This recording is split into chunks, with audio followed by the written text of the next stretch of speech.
Hello everyone, Daryl here. We're heading north on Brown City Road, just north of Imlay City. And not much usually happens out here in the rural countryside between Imlay City and Brown City. But in July of 1975, a minor, well, a moderate, I guess a tragedy, we're not going to call it minor because 5 people lost their lives in a terrible plane crash.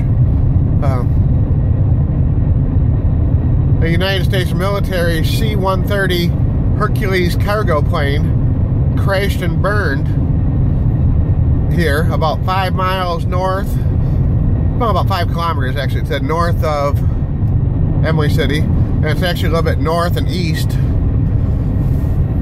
And we're gonna see if we can find a location today based on some maps I found from back when the incident happened. Like I say, we're on Brown City Road heading north. And the C-130 Hercules is one of the larger of the military transport planes. They were flying in formation. I think it said there was 4 or 5 planes, and they were doing low altitude training sessions where they learned to fly low to avoid enemy radar during combat situations.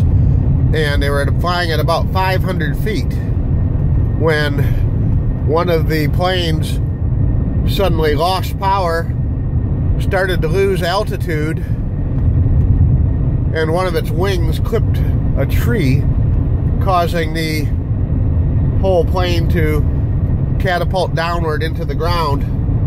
4 of the crew members were killed instantly, and the 5th died later at the University of Michigan Burn Center in Ann Arbor. That's the place here in Michigan where all of the tragic worst case burns victims are taken to, if possible, because they're considered to be the best burn care center in the area. And let's see, it should be right in here, but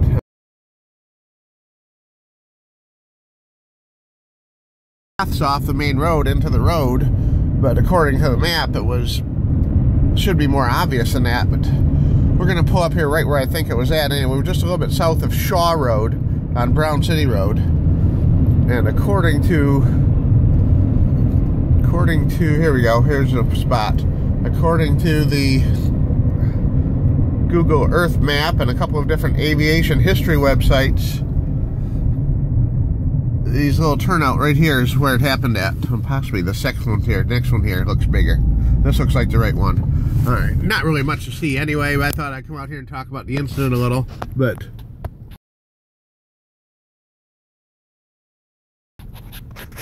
so there's the turnout, and then right back out there at the tree line area would have been where the incident would have happened. I say those trees are probably only maybe 80, 90 foot tall, and the planes had been flying at about 500 feet coming from Mount Clemens, which would have been down that way toward the south. And they dropped, one of them dropped a little low, struck a tree, and catapulted down into the ground. And that was in July 26th of 1975. And I was just driving this way on the way to work today. I thought I'd stop and take a minute to remember that and share it with everyone. While doing some research on the other lost plane that we were working on the other day, I came across another even older lost crash site here in Lapeer County. And this one's even cooler because this one's like dates back to World War II. It was actually during wartime time.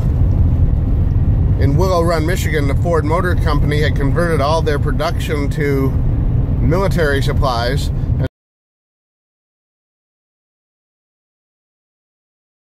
The Willow Run plant, and specifically, built large bombers for the Air Force, well, Army Air Corps back then, and they built B-24s there specifically.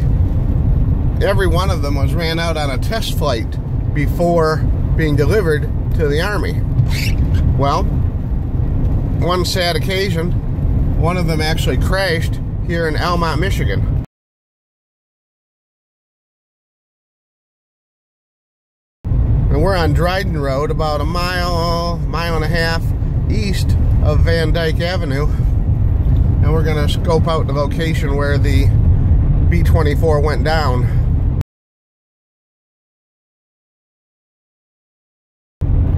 And with the loss of all the crewmen on board, some people who actually witnessed it, several people witnessed the crash, and they said that the plane was doing practice maneuvers, diving and pulling up, and then all of a sudden it just nosed down and went straight into the ground practically. And there's very, very little left of it, from you can see from the still pictures of the crash site at the time. The Almont Fire Department responded and put out the fire.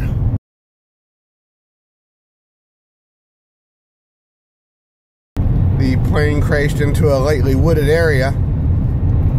Some explorers have been to the site. They've got permission of the landowners. They went back there with metal detectors and stuff. They actually found bits and pieces of the remains of the plane, which were buried under lots of dirt and fill that's accumulated over the years.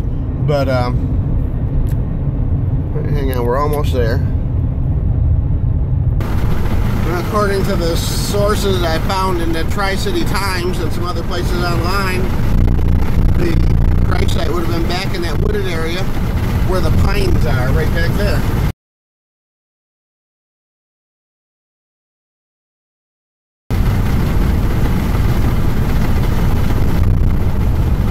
Of course, the federal investigators and Ford Motor Company would be on the scene back in the day, pulling up most of the big pieces of wreckage and trying to remove everything they could.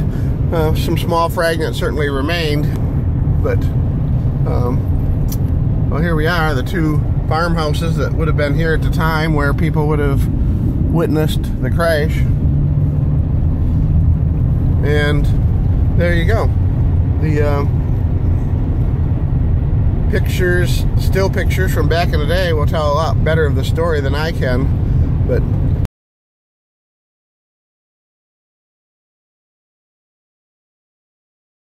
this is another sad incident. There have been several military aviation crashes in Michigan over the years. These are the only two I found so far in Lapeer County. Still investigating. Maybe there'll be more, and I can bring those to you too. Thanks for watching. Have a great day.